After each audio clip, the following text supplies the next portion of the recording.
You have probably seen her, maybe at Target, maybe at the grocery store, a woman in her mid-60s, still in a uniform, still on her feet, still working a register on a Tuesday afternoon. And you feel something when you see her, something you cannot quite name. Maybe it is sympathy, maybe it is discomfort, maybe, if you are really honest, it is a quiet flash of something closer to fear. Because somewhere underneath that feeling is a question you do not always let yourself finish. How did she get there? And more uncomfortably, what would it take for that not to be me?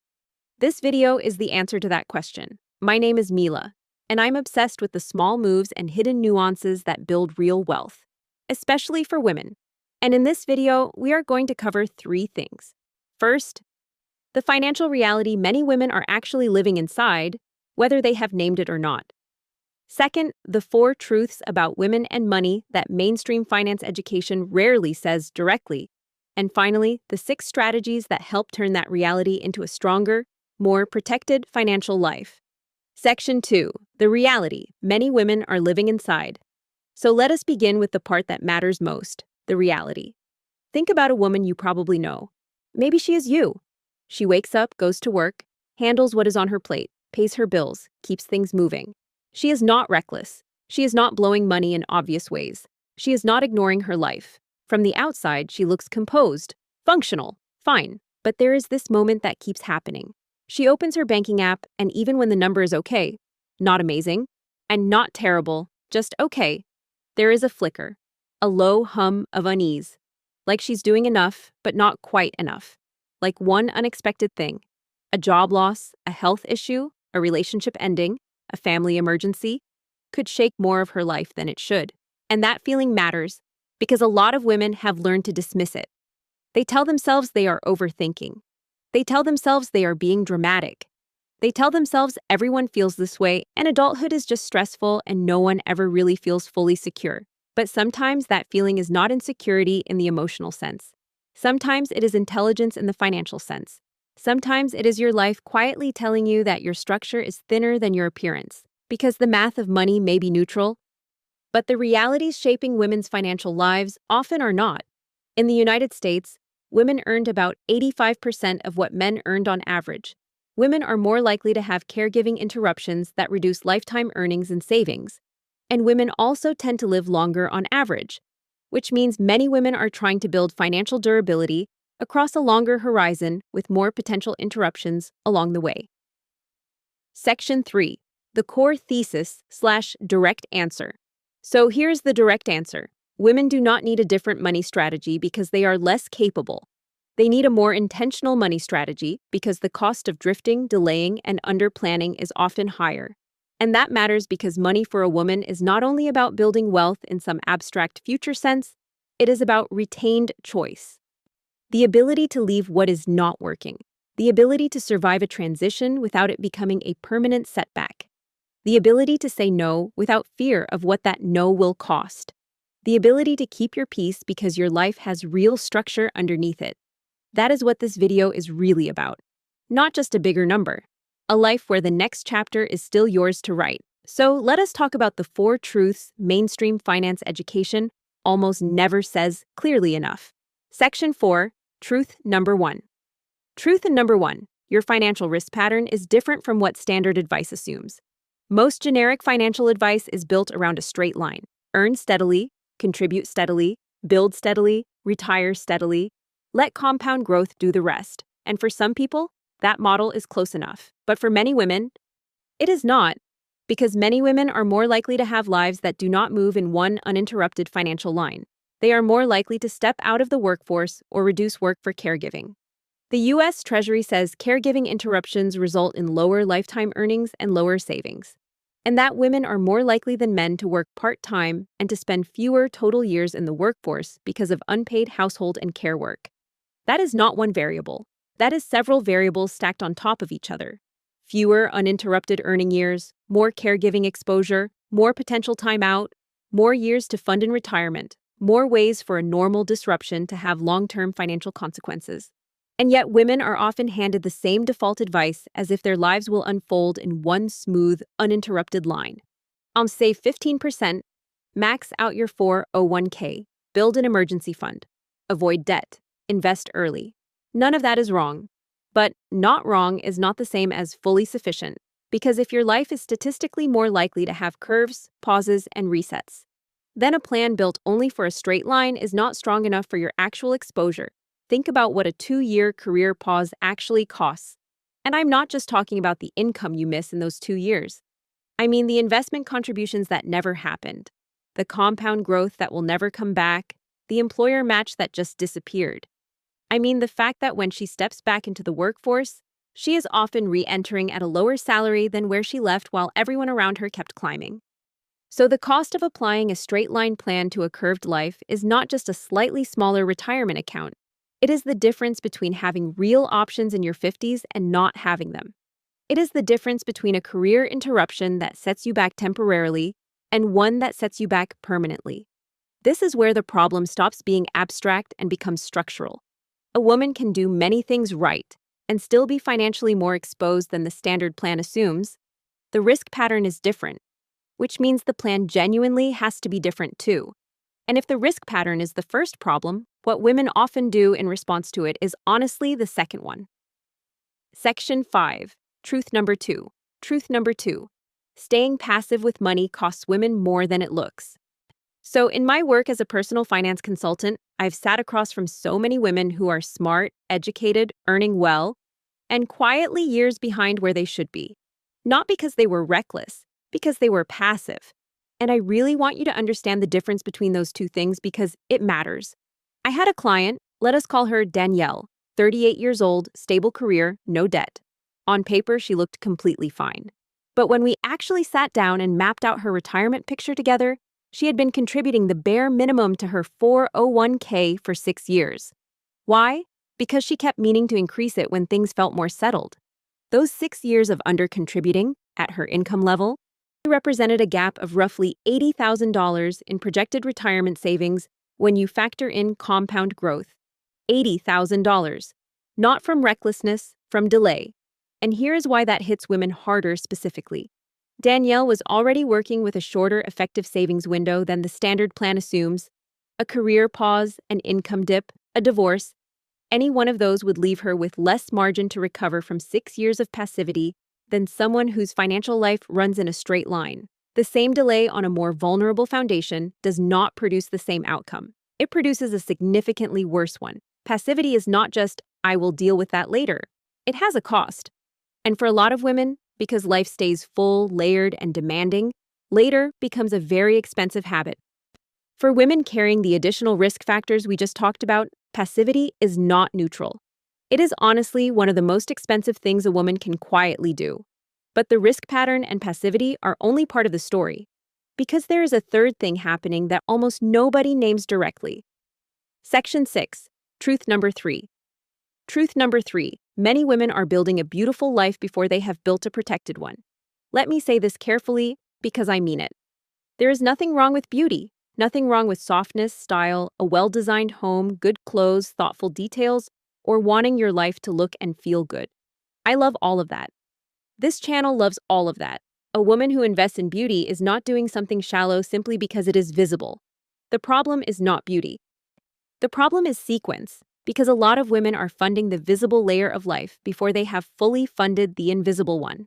The apartment that looks right but leaves very little breathing room underneath it. The wardrobe that gets refreshed before the investment account gets strengthened. The trips, the brunches, the aesthetics, the details of a life that reads as stable and abundant. While the emergency reserve is weak, the long-term protection is thin, and the retirement contributions have not moved in years. And I want to be fair here. Women do not do this in a vacuum. Women live under real social pressure to look put together, emotionally composed, visually stable, and well-managed. Presentation carries weight, environment carries weight. Looking like you have it together is often treated as part of being a successful woman. So when a woman funds the visible layer first, she is not always being shallow. Sometimes she is responding to a social pressure she has been trained to take seriously for a very long time. But the financial problem is still real. Because visible stability and actual stability are not the same thing. A beautiful life without strong financial infrastructure underneath it is not secure. It is just well presented. And for women whose risk pattern already includes more potential disruption, that gap is not cosmetic. It is structural. I have seen too many women fall into this trap. Her home is polished. Her lifestyle is tasteful. She looks like she's doing well. But if something actually goes wrong, the protection underneath that image is thinner than it should be. Not because she does not care about her future, because no one clearly taught her that visible life and invisible protection are two separate categories, and that they have to be built in the right order. That is the sequence problem. Not beauty versus protection. Beauty before protection. And that order is expensive. Which brings us to the fourth truth, maybe the most important one in the whole video. Section 7. Truth number 4. Truth number 4. Money is not just about wealth. For women, it is often about retained choice. Let me paint a picture. A woman is in a job that has been draining her for a long time. On paper, it looks fine. The salary is decent. The title sounds respectable.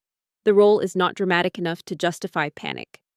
But something about it has been off for a while. The leadership, the culture, the direction, the toll it is taking on her. She knows she needs to leave. Only every time she gets close to doing something about it, she runs the same quiet calculation in her head. How long could I really carry myself if there is a gap? If the answer is not long, that changes everything. Now take that same dynamic and apply it to something even heavier. A woman years into a marriage that has stopped working. The assets are shared, the accounts are shared, the whole financial life is completely intertwined. When she finally starts thinking seriously about leaving, she discovers something that just stops her cold. Her financial picture on its own is significantly thinner than she realized. Not because she was not earning, but because she had been living inside a shared financial life without quietly building one of her own. She had been trusting the joint plan without protecting her individual position. And now the cost of leaving is not just emotional, it is financial in a way she was completely unprepared for. These are not rare scenarios, and what they expose is this. The woman who stays in the draining job or the painful relationship does not necessarily lack courage. She may lack margin. The woman who cannot afford to leave the relationship does not necessarily lack clarity. She may lack financial ground to stand on. That is why money is not just about wealth, it is about options. It is about bargaining power, recovery time, dignity during transitions, the ability to make life decisions from strength instead of pressure. And this is where the conversation gets deeper, because a lot of women think of money as something that improves life on the surface. Better choices, better experiences, better comfort, better lifestyle. And yes, money can do that. But before it does any of that well, it does something more important. It protects your ability to remain a full decision maker inside your own life. That is what I mean when I say women often need a more intentional money strategy. Not because women are weak, because the cost of having too little choice is too high. Okay, so we have talked about the 4 truths you must know as a woman. That is the diagnosis. And a diagnosis without a prescription is honestly just an uncomfortable conversation. So now I want to get into the exact 6 strategies you need to lay a solid financial foundation. 6 strategies. Not vague inspiration. Actual structure. Section 8, strategy number 1. Strategy number 1, know your real number. Okay, this sounds so simple that most people just skip right over it. And that is exactly why it is first on this list. Because in all my years of consulting work, I have sat with women who are earning well and genuinely consider themselves financially savvy. And when I ask them what their true monthly cost of living is, the honest answer is that they do not actually know. They have a feeling, an approximation, but they have never actually sat down and calculated the real number. Fully loaded, nothing excluded, no rounding down on the uncomfortable categories. So here is exactly how to find your real number. Set aside 1 real hour. Not a few minutes, an actual hour. I'll go through the last 3 months of bank and credit card statements and write down every single outgoing, housing, utilities, subscriptions, food, transport, personal care, clothing, debt payments, medical costs, gifts, and travel averaged across the year. Total it, divide by 3, and then add 15% on top. That 15% is for the irregular expenses that do not appear every month but always appear eventually. The car repair, the dental bill, the thing you did not see coming. They are not truly unpredictable. They are just uneven. That final number, your 3-month average plus 15%, that is your real monthly cost of living. Write it somewhere you will actually see it. Put it in your phone. Because every single strategy that follows, your protection fund, your investment targets, your transition planning, is sized from this number. I have worked with women and honestly men too who felt like investing was impossible, or like saving was not working, or like money kept slipping through their fingers no matter how decent their income became. Then we would sit down and actually calculate the real number, and suddenly the fog would clear. Not because the number was always low, sometimes it was uncomfortably high, but at least now it was real. The mindset shift this requires is moving from approximate to honest. And I know that looking at the real number for the first time can feel uncomfortable. But here is what I need you to understand. The discomfort of knowing is always smaller than the cost of not knowing. Looking at it clearly is not the problem. It is the beginning of the solution. And once you know your real number, everything else finally has something solid to build on. Starting with the most important protection you can give yourself. Section 9. Strategy number 2. Strategy number 2. Build a protection fund that is actually sized for your risk. Most women have heard of an emergency fund.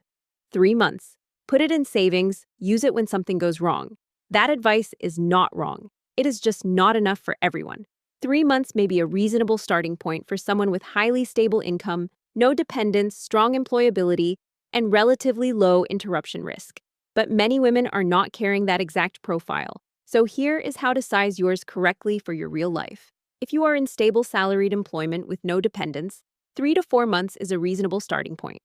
And if you have dependents, if your income is variable, or if you work in a competitive industry, especially one likely to be affected by AI, you really should be building towards 6 to 9 months. And if you are self-employed or freelance, 9 to 12 months is not excessive. That is just what your actual risk profile requires. Now here is how to actually build it. The single most important thing is automation. Not intention, automation. Because intention requires a decision every single month, and decisions are vulnerable to timing, pressure, and expensive seasons. Automation removes the decision entirely. Open a high-yield savings account completely separate from your everyday banking. Name it something meaningful to you. Then set up an automatic transfer on the exact day you get paid, before you see the money, before the month has a chance to absorb it. Even if you start at a small amount, the habit and the separation matter so much more than the starting amount. Section 10. Strategy number 3. Strategy number 3. Start investing now. Not later, not when it feels right, now. This is honestly the strategy I see women delay more than any other. And I get it. Investing feels like something you do when you have sorted everything else out, when the debt is gone, when the savings feel substantial enough. But let me show you exactly what that delay is costing you. A woman who starts investing $500 a month at 25, assuming a 7% average annual return, will have roughly $1.3 million by 65. A woman who starts the exact same habit at 35 will have roughly $650,000 by the same age, same monthly amount, same return. A 10-year delay cut the outcome in half. And because women are more likely to have interrupted working years where contributing is harder or impossible, every year you delay in your uninterrupted years is a year you simply cannot get back when the interrupted ones arrive. So the good news is you can genuinely start with very little. Your first move is your workplace 401k or 403b. Log into your employee portal right now, find your contribution settings, and set your contribution to at least the percentage your employer matches. If your employer matches up to 4%, you contribute at least 4%. That match is a 100% immediate return on that portion of your money before a single investment even performs. Not capturing it is literally leaving free money on the table every single month. Once your employer match is captured, the next move is to open a Roth IRA. In 2026, you can contribute up to $7,500 a year if your income is below the qualifying threshold. Open the account at Fidelity, Vanguard, or Schwab. Choose a broad, low-cost index fund. Automate a monthly contribution and let it run. You do not need to monitor it obsessively. You just need to be in it consistently. And here is the most important mindset shift in this entire video. Stop waiting to feel ready and understand that starting is what actually creates readiness. The confidence comes from doing, not from watching from the sidelines. And investing consistently in your uninterrupted years only works if you have also planned for the ones that will not be. Section 11. Strategy number 4. Strategy number 4. Plan for interrupted years, not just ideal ones. This is the strategy most specific to women, and honestly, the one that almost no generic financial advice ever addresses directly. So here is what this actually looks like in practice. I want you to ask yourself right now, if my income stopped or dropped significantly for 12 months, what would that actually cost me? Calculate that number using the real monthly cost of living you found in Strategy 1. That is your interruption exposure. Now start building a separate transition fund, completely distinct from your emergency fund. Your emergency fund is for unexpected short-term disruptions. Your transition fund is the cushion that means a career pause, a health event, or a relationship change does not have to become a financial emergency on top of everything else it already is. These are two different funds doing two different jobs. At the same time, I want you to look honestly at how durable your income actually is. Do you have skills that translate across industries if yours contracts? A professional network that would help you land quickly if you needed to? Any income streams beyond your primary salary? A side skill, freelance work? Anything that could partially sustain you during a gap? And I know this one is not exciting, but please stay with me. Look at your insurance coverage with the same seriousness you give your investment in.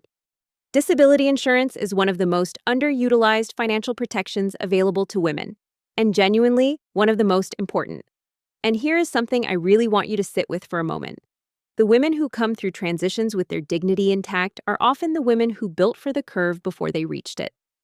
Section 12, Strategy number 5. Strategy number 5, fund the invisible before you spend on the visible. So I want to tell you about a pattern I have honestly seen more times than I can count. A woman comes to me. She is earning well, not in debt. She genuinely wants to build something solid. We map out a full plan together. She leaves that meeting feeling clear and genuinely motivated. 3 months later, I check in and the numbers have barely moved. Not because she spent irresponsibly. Because every month life just happened first. The birthday dinner. The work trip that needed a new outfit.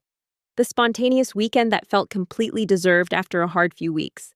None of it unreasonable, and that is the sequence problem happening in real time. And honestly, it is not because these women do not care or are not trying, it is because everywhere you look, the messaging is telling you to fund the visible life first.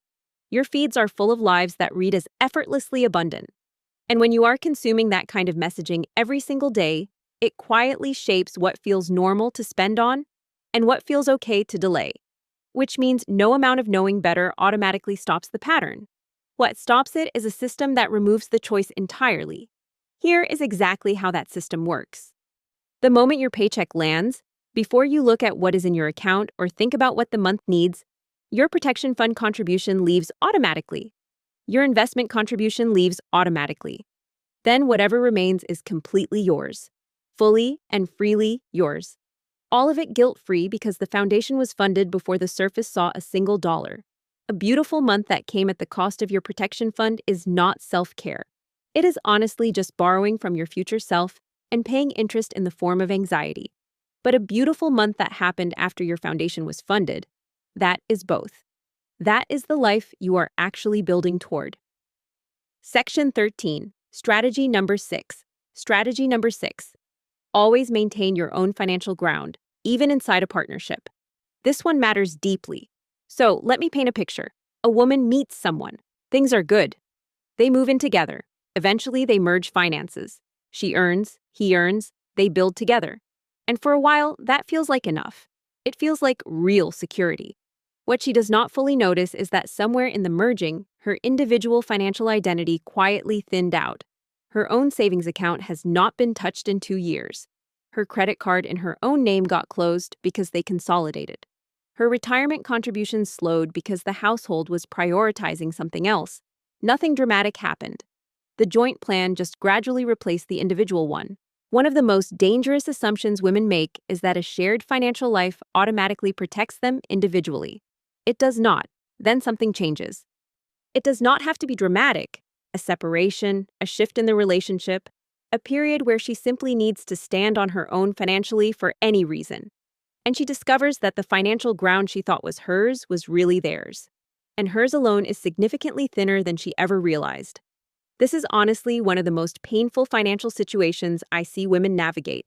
Not because they were naive, because they were trusting. So here is exactly what maintaining your own financial ground looks like in practice. Keep a personal savings account in your own name, not joint, genuinely yours. Keep at least one credit card in your own name with regular use, so your individual credit history stays active and strong.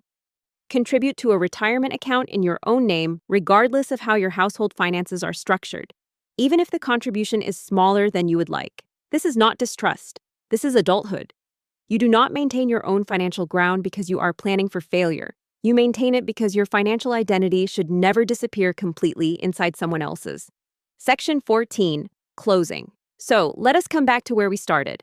That woman at the register, mid-60s, still on her feet, still working a Tuesday afternoon shift. You must know she is probably not there because she failed. She may be there because nobody told her clearly enough, early enough, that her financial risk pattern was different and that the standard plan was not designed around her real life. But you have that conversation now? So what I want you to take from this video is not guilt, not fear, not a sudden obsession with spreadsheets. I want you to take clarity. Clarity that financial unease is not always a character issue. Sometimes it is a strategy issue. And strategy issues have solutions, 6 of which we have spoken about today. They will change the kind of life decisions you make about your work, your relationships, your peace, and your future. That is what a different money strategy actually builds. Not just wealth, but a life where the next chapter is still yours to write. And always remember, luxury is easier when your money is organized. I will see you in the next one, and I love you.